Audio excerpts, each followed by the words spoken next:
अपन सेवका के खुश होई मन सबके दर्शन पाके। जय मैया जय जय मैया दिहे आशीर्वाद माई अपन सेवका के खुश होई मन सबके दर्शन पाके।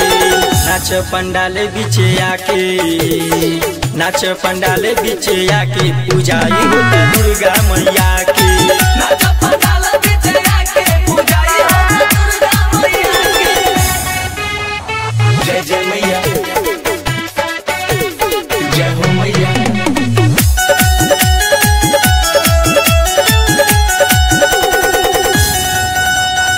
देखी के भक्तन के मन बल मगन हो झूमता धरती झूमता गगन हो। माई तो सबका के बारी पसंद हो खुश हो जाला पाके दर्शन हो। जय जय मैया जय हो मैया।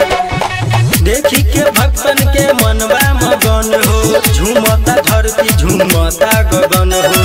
माई तो सबका के बारी पसंद हो खुश हो जाला पाके दर्शन हो। देली दुलार माई मने मुस्का के आंचल के छैया रखैया पर सेवका के। नाच पंडाले बीचे आके नाच पंडाले बीचे आके पूजाई होता दुर्गा मैया के। नाच पंडाल बीचे आके पूजाई होता दुर्गा मैया के। जय जय मैया जय हो मैया।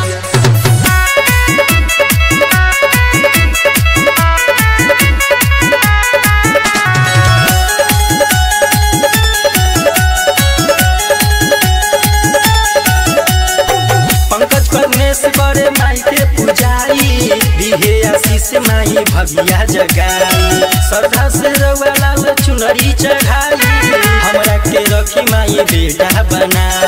जय जय मैया जय हो मैया। पंकज परमेश करे माई के पूजाई दिहे आशीष माई भगिया जगाई।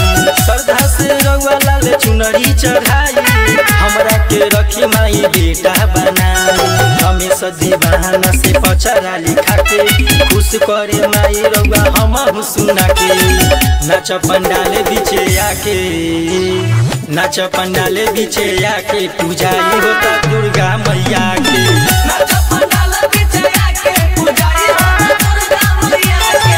नाच पंडाल बीचे आके पूजाई होता दुर्गा मैया के। प्रेमी डिजिटल रिकॉर्डिंग स्टूडियो सीभर। जय जय मैया शेरावाली।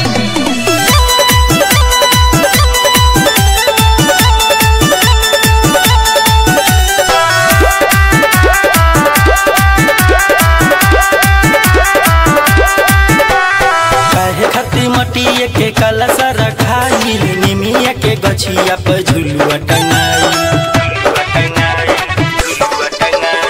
काहे खातिर मटिए के कलश रखाई निमिया के गछिया पर झुलुआ टंगाई। लोग काहे खातिर रहिया बहारी तमाइया तारी सेवा का दुआरी। प्रेम से बोलिए दुर्गा मैया की। तमाइया तारी सेवा का दुआरी सिरवा के कोई के सवारी। तमाइया तारी सेवा का दुआरी सिरवा के कोई के सवारी।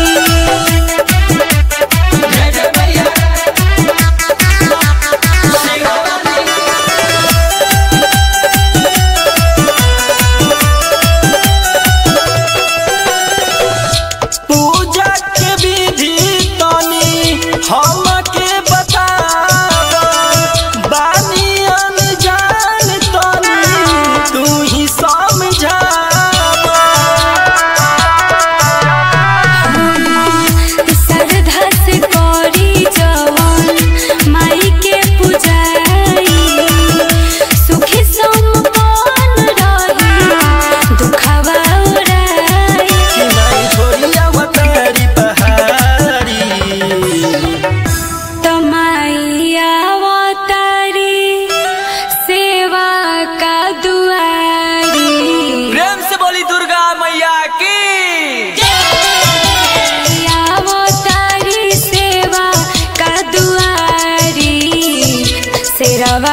Digital recording studio सीभर।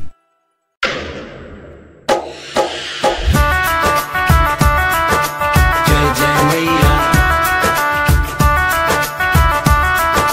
शेरा वाली। म्यूजिक बार संदीप साजा।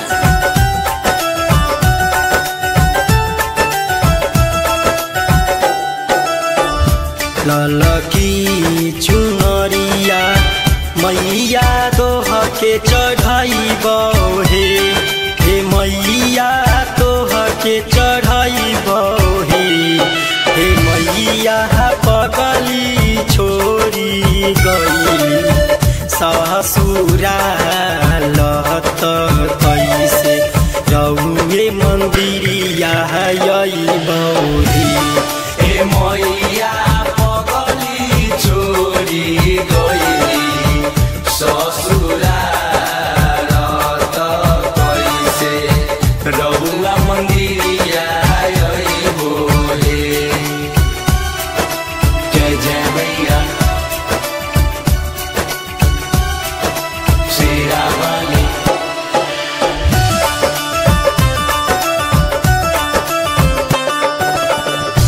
कैसे के हम हो दिल से भुला दी मैया हे मैया रौरे त बोली हे मैया पगली छोड़ी गई ससुराल त कैसे रौए मंदिरिया अइब ए मैया पगली छोड़ी गई ससुराल त कैसे रहुआ मंदिरिया अइबो हे।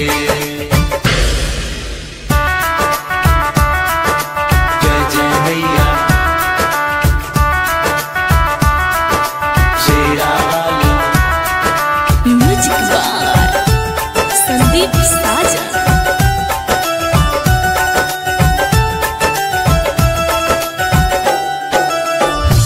करुणे साला चुमन कहते रहले हे बतिया हे मैया कहले हे बतिया हे मैया पगली छोड़ी गई ससुराल त कैसे रहुए मंदिरिया अइब ए मैया